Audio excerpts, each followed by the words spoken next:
सो केमती अछंती पिला माने भलरे अछंती ना सेमती भलरे थांतु स्वागत करूची आपण फेवरेट चैनल सुपर स्टडी को। तो पिला माने +3 सेकेंड सेमिस्टर ओडिया ऑनर्स पिला मु आपणकर कोर पेपर 3 जो अछि तार यूनिट 1 टा को कंप्लीट कर देथिली। आउ आज देखिबा कोर पेपर 3 रो यूनिट 2 टा। आउ हमें एटी सिलेक्टेड 1 मार्क आउ 2 मार्क देखुजे। नेक्स्ट टाइम को जेतेबेले एग्जाम पाखे आसीबो मु सेतेबेले आपण को 5 मार्क आउ 8 मार्क रो भी दे देबी। केवल एति की पढी के जीवो पिला माने सेही 1 मार्क 2 मार्क 5 मार्क 8 मार्क से ही सबू आसो बुझेगा। चलो स्टार्ट करवा। आपणकर कोर 3 रो यूनिट 2 अच्छी सारला साहित्य जोटा कि सामाजिक ऐतिहासिक सांस्कृतिक और साहित्यिक मूल्यांकन अच्छी। देखिबा फर्स्ट क्वेश्चन कौन देला कि सारला दास केउ राजा राजत्व काल में महाभारत रचना करथिले ना कपिलेन्द्र देव। इंपोर्टाट क्वेश्चन अच्छे यहाँ। तापर देला कपिलेन्द्र देव केउ राजवंशर प्रतिष्ठाता सूर्य राजवंशर।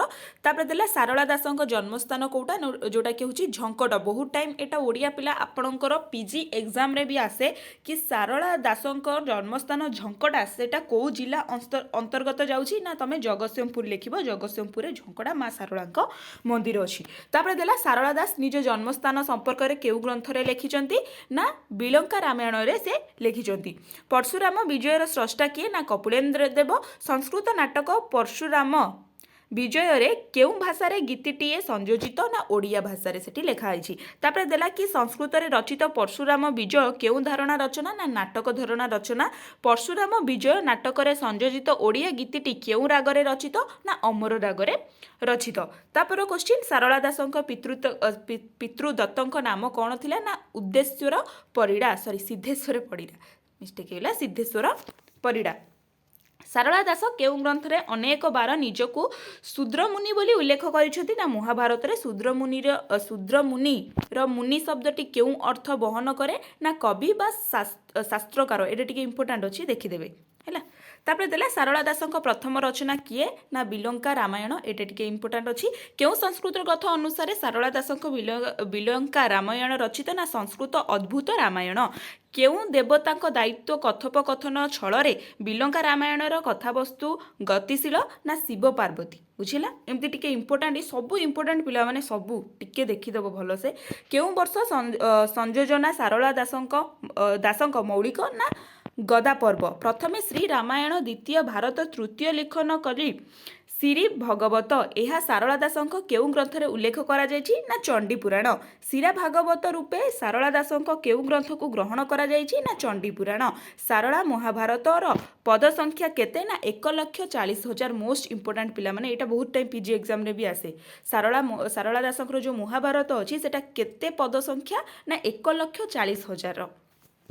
तापर देख संस्कृत महाभारतर पद संख्या केते ना 1,00,000। एटा भी देखिदेव। महाभारतर केउ पर्व रे सारला दासंकर जाति स्मरत्व वर्णित ना स्वर्गारोहण पर्वत। तापर क्वेश्चन देला कि महाभारत व्यतीत सारला दासंकर अन्य केउ ग्रंथ रे जाति स्मरणीय उल्लेख रहिछि। चंडी पुराण रहीगला। देन तृतीय कवि चंडी पुराण रचना रे भी अछि। अन्यान्य श्री भगवत सेटा रे भी अछि। चंडी भागवत एटा देखिदेव। तापर क्वेश्चन देला बिलंका रामायण नाम कौन ना सहस्र शिरा रावण। तापर देला सारला दास मुख्यतः केउ धर्मावलंबी थिले ना शाक्त। सारला महाभारत केउ वृत्तरे रचित ना दांडी वृत्तरे। मोस्ट इंपोर्टेंट पिला माने मोस्ट इंपोर्टेंट। तापर देला लक्ष्मी नारायण बचनिका सारला दासंकर रचना बोली किए संपृक्त पोथी उद्धार करी कहिसंती ना बंशीधर महांती पोथी उद्धार करी कहिसंती। तापर देला दांडी वृत्तरे रचित सारला महाभारत रे स्थल विशेषर दीर्घतम पाद और क्षुद्रतम पादर अक्षर संख्या केते ना 32 एवं 9। तापर देला सारला महाभारतर सर्वप्रथम तुलनात्मक आलोचना किए करिसंती ना गोपीनाथ नंद शर्मा। किए श्री भारत दर्शन ग्रंथर रचयिता ना गोपीनाथ नंद शर्मा। नरे बा कृष्णर अश्वत्थामा गत एई उक्तिटी सारला महाभारतर केउ पूर्वरु गृहीत ना द्रोण पर्व। तापर क्वेश्चन सत्य आंब उपाख्याना सारला महाभारतर केउ पर्व रे स्थानित ना वन पर्व। सारला महाभारतर पर्व संख्या केते ना 18। मोस्ट इंपोर्टेंट एटा ଦେଖିଦେବ। ତାପରେ ଦେଲା ସାରଳା ଦାସ ସଂସ୍କୃତ ମହାଭାରତର କେଉଁ ପର୍ବକୁ ବାଦ୍ ଦେଇଛନ୍ତି ନା ସୌପ୍ତିକ ପର୍ବ, ଅନୁଶାସନିକ ପର୍ବ ଓ ମହାପ୍ରସ୍ଥାନିକ ପର୍ବକୁ ସେ ବାଦ୍ ଦେଇଛନ୍ତି। ତାପରେ ଦେଲା ସାରଳା ଦାସ କେଉଁ ନୂତନ ପର୍ବ ନିଜ ମହାଭାରତରେ ସଂଯୋଜିତ କରିଛନ୍ତି ନା ମଧ୍ୟପର୍ବ, ଗଦା ପର୍ବ, କାଇଁସିକା ପର୍ବ। ସାରଳା ମହାଭାରତର ବକ୍ତା ଶ୍ରୋତା କିଏ ନା ଅଗସ୍ତୀ ବୈବସ୍ତୁତ ମୁନି। ଏଇଟା ବି ଦେଖିଦେବ, ଟିକେ ଇମ୍ପୋର୍ଟାଣ୍ଟ ଅଛି।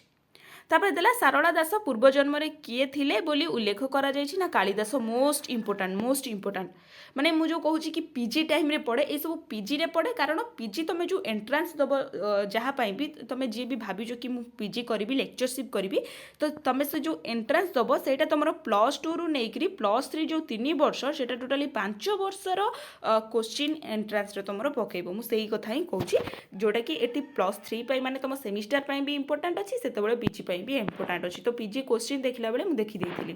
ସାରଳା ଦାସ ପୂର୍ବଜନ୍ମରେ କିଏ ଥିଲେ ନା କାଳିଦାସ। ତାପରେ ଦେଲା ଦାଣ୍ଡି ବୃତ୍ତ ଅନ୍ୟ କେଉଁ ନାମରେ ନାମିତ? ମୁକ୍ତଛନ୍ଦ। ତାପରେ ଦେଲା କୋଶ୍ଚିନ୍, ଏଠି ଦେଖ, ସରସଜ୍ଜାରେ ସାଇତ ଭୀଷ୍ମ କେଉଁ ପର୍ବରେ ଯୁଧିଷ୍ଠିରଙ୍କୁ ଉପଦେଶ ଦେଇଛନ୍ତି ନା ଶାନ୍ତି ପର୍ବରେ।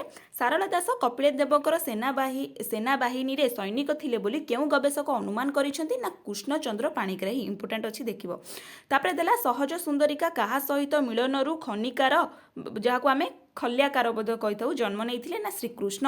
ତାପରେ ଦେଲା କି ଦୁର୍ଯ୍ୟୋଧନର ଉକ୍ତନନ୍ଦୀ ସନ୍ତନର ପ୍ରସଙ୍ଗ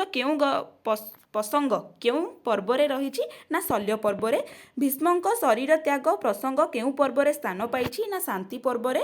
ତାପରେ ଦେଲା ସାରଳା ଦାସଙ୍କୁ ବ୍ୟାସଦେବ ସହିତ କିଏ ତୁଳନା କରିଛନ୍ତି? ଗୋପୀନାଥ ନନ୍ଦ ଶର୍ମା। ଏଇଟା ଦେଖିବ, ଇମ୍ପୋର୍ଟାଣ୍ଟ ଅଛି। ସାରଳା ମହାଭାରତର ଯୁଦ୍ଧ ସଂସ୍କରଣ କିଏ କରିଛନ୍ତି ନା ଆର୍ତ୍ତବଲ୍ଲଭ ମହାନ୍ତି କରିଛନ୍ତି। ତାପରେ ଦେଲା କେଉଁ ଗ୍ରନ୍ଥରେ ଶୁକମୁନି ବକ୍ତା ଓ ପରୀକ୍ଷିତ ଶ୍ରୋତା ଅଛନ୍ତି ନା ଚଣ୍ଡୀ ପୁରାଣରେ। ତାପରେ କୋଶ୍ଚିନ୍, ବିଲଙ୍କା ରାମାୟଣର ବକ୍ତା ଓ ଶ୍ରୋତା କିଏ ନା ଶିବ ଏବଂ ପାର୍ବତୀ, ଯେଉଁଟା ଆମେ ପୂର୍ବରୁ ବି ଦେଖିଥିଲେ। ବିଲଙ୍କା ରାମାୟଣରେ କେଉଁ ଶକ୍ତିର ପ୍ରାଧାନ୍ୟ ପ୍ରତିପାଦିତ ନା ନାରୀ ଶକ୍ତିର। ମୋଷ୍ଟ ଇମ୍ପୋର୍ଟାଣ୍ଟ ଏଇଟା, ବିଲଙ୍କା ରାମାୟଣ ଯେଉଁ ରହିଛି ସେଟା ହେଉଛି ନାରୀ ଶକ୍ତି ଉପରେ ଗୁରୁତ୍ୱ ଦେଇଥାଏ। ତାପରେ ଦେଲା ଲକ୍ଷ୍ମୀ ନାରାୟଣ ବଚନିକାର ଆଦ୍ୟରେ କେଉଁ ଦେବୀଙ୍କୁ ବନ୍ଦନା କରାଯାଇଛି ନା ଲକ୍ଷ୍ମୀକୁ ବନ୍ଦନା କରାଯାଇଛି। ତାପରେ ଦେଲା ସାରଳା ସାହିତ୍ୟ ପରିକ୍ରମା କାହାର ସୃଷ୍ଟି ନା ସୁରେନ୍ଦ୍ର କୁମାର ମହାରଣାଙ୍କର ସୃଷ୍ଟି। ସାରଳା ସାହିତ୍ୟରେ ଐତିହାସିକ ଚିତ୍ର ପୁସ୍ତକରେ ଲେଖକ କିଏ ନା କୃଷ୍ଣଚନ୍ଦ୍ର ପାଣିଗ୍ରାହୀ। ତାପରେ ଦେଲା ମହାଭାରତ ସାରଳା ଦାସଙ୍କ କେତେତମ ରଚନା ନା ଦ୍ୱିତୀୟତମ ରଚନା। ତାପରେ କୋଶ୍ଚିନ୍, କେଉଁ ଦେବୀଙ୍କ କୃପାରୁ କବି ସାରଳା କବିତ୍ୱ ପ୍ରାପ୍ତ ହୋଇଛି ବୋଲି କହିଛନ୍ତି ନା ଝଙ୍କଡ଼ବାସିନୀ ମା ସାରଳା। ବୁଝିଲା, ଝଙ୍କଡ଼ବାସିନୀ ମା ସାରଳା। କେଉଁ ଜନ୍ମରେ କବି ସାରଳା ଦାସ ନାମରେ ଜନ୍ମଲାଭ କରିଥିଲେ ନା ତୃତୀୟ ଜନ୍ମରେ। ଏଇଟା ଇମ୍ପୋର୍ଟାଣ୍ଟ ଅଛି, ଦେଖିବ। ଦାଣ୍ଡି ବୃତ୍ତରେ ବିଶେଷତ୍ୱ କ'ଣ ନା 2 ପାଦରେ 1 ପଦ ଓ ପ୍ରତି ପାଦ ନିର୍ଦ୍ଦିଷ୍ଟ ଅକ୍ଷର ସଂଖ୍ୟକ ନୁହେଁ। ଏଇଟା ବି ଇମ୍ପୋର୍ଟାଣ୍ଟ ଅଛି। କ'ଣ ପାଇଁ ନା 2 ପାଦ 1 ପଦ ନୁହେଁ ତାଙ୍କର, ଆଉ ପ୍ରତି ପାଦର ନିର୍ଦ୍ଦିଷ୍ଟ ଅକ୍ଷରର ସଂଖ୍ୟା ସେଠି ଦେଖିବାକୁ ମିଳେନି। ତାପରେ ଦେଲା ସାରଳା ମହାଭାରତ ସମ୍ପର୍କିତ ପ୍ରବଚନଟି କ'ଣ ନା ଯାହା ନାହିଁ ଭାରତରେ ତାହା ନାହିଁ ମରତରେ। ଏଇଟା ମିଷ୍ଟେକ୍ ହେଇଯାଇଛି, ଯାହା ନାହିଁ ଭାରତରେ ତାହା ନାହିଁ ମରତରେ। ହେଲା, ଆମ ଏଇ ୱାର୍ଡ଼ଟା ବି ବହୁତ ଟାଇମ୍ ୟୁଜ୍ କରୁ କି ସାରଳା ମହାଭାରତ ସମ୍ପର୍କିତ ପ୍ରବଚନଟି କ'ଣ ନା ଯାହା ନାହିଁ ଭାରତରେ ତାହା ନାହିଁ ମରତରେ। ମରତ ମିନ୍ସ ପୁରା ୱାର୍ଲ୍ଡଟାକୁ ବୁଝାଏ। ତାପରେ ଦେଲା କି ଦୃଷ୍ଟବୃତ୍ତି ସମ୍ପନ୍ନ କୌରବ 100 ଭାଇଙ୍କ ନାମ ଆରମ୍ଭରେ ସାରଳା ଦାସ କେଉଁ ଉପସର୍ଗଟି ଯୋଗ କରିଛନ୍ତି ନା ଉପସର୍ଗଟି ଯୋଗ କରିଛନ୍ତି। କାରଣ ଯେମିତି ଯୁଧିଷ୍ଠିର ତାଙ୍କର ସବୁ ଯେମିତି ରହିଲେ, ତ ସେଇ ତାର ଫାର୍ଷ୍ଟଟା 2 ହିଁ ରହିବ। ତାପରେ ଦେଲା ସାରଳା ମହାଭାରତରେ କେଉଁ ଚରିତ୍ର ଏକ ସାଧନାଭ୍ରଷ୍ଟ ସହଜ ସିଦ୍ଧଚାର୍ଯ୍ୟ ରୂପେ ବର୍ଣ୍ଣିତ ନା ଶ୍ରୀକୃଷ୍ଣ। ସାରଳା ମହାଭାରତର ପ୍ରକୃତ ନାୟକ କିଏ ନା ଭୀମ। ସାରଳା ମହାଭାରତର ପ୍ରକୃତ ନାୟକ ହେଉଛି କିଏ? ଭୀମ। ସାରଳା ମହାଭାରତରେ ଭାଷା କ'ଣ ନା ସରଳ, ତଦ୍ଭବ ଓ ବିଶୁଦ୍ଧ ଦେଶଜ ଭାଷା ବା ପ୍ରାକୃତ ଭାଷା। ତାପରେ ଦେଲା କି ଗୋପୀନାଥ ନନ୍ଦ ଶର୍ମାଙ୍କ ଶ୍ରୀ ଭାରତ ଦର୍ପଣ କେଉଁ 2 ଗ୍ରନ୍ଥର ତୁଳନାତ୍ମକ ଆଲୋଚନା ନା ସଂସ୍କୃତ ମହାଭାରତ ଓ ସାରଳା ମହାଭାରତ। ତାପରେ ଦେଲା ସାରଳା ମହାଭାରତ କେଉଁ ଦେବତାଙ୍କ ବନ୍ଦନାରୁ ଆରମ୍ଭ ନା ଶ୍ରୀ ଗଣେଶ। ଇମ୍ପୋର୍ଟାଣ୍ଟ ଅଛି, ଏଇଟା ଦେଖିଦେବ। ହେଲା, ଟୋଟାଲି ମୁଁ ଆପଣଙ୍କୁ 60ଟା କୋଶ୍ଚିନ୍ ଦେଇଛନ୍ତି। ମୁଁ ସବୁବେଳେ କହେ କି ସର୍ଟ କୋଶ୍ଚିନ୍ ତୁମେ ମାନେ ପଢ଼ିବନି।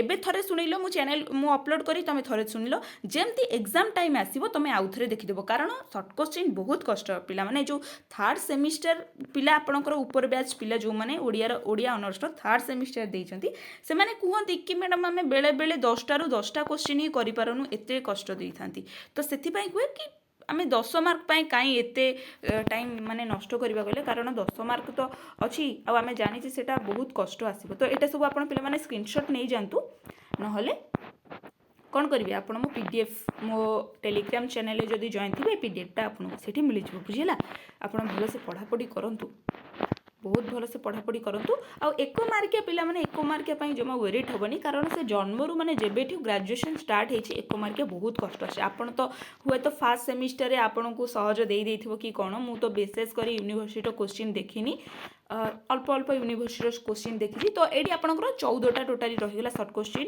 2 मार्किया मुझे 14टा ही आनी कारण बहुत सारा तो देती बट जोटा इंपोर्टाट मुझे आनी तो स्क्रीनशॉट नहीं गले बस यहाँ रहा आपणकर यूनिट 2 कोर पेपर 3 आम कोर पेपर 4 भी आलोचना करदे देन आपंकर सब कोर पेपर 3 और 4 यूनिट 2 माने 2टा यूनिट सरीज रही नमस्कार आशा करुँच भिडियोटी आपको बहुत हेल्पफुल हो जय जगन्नाथ।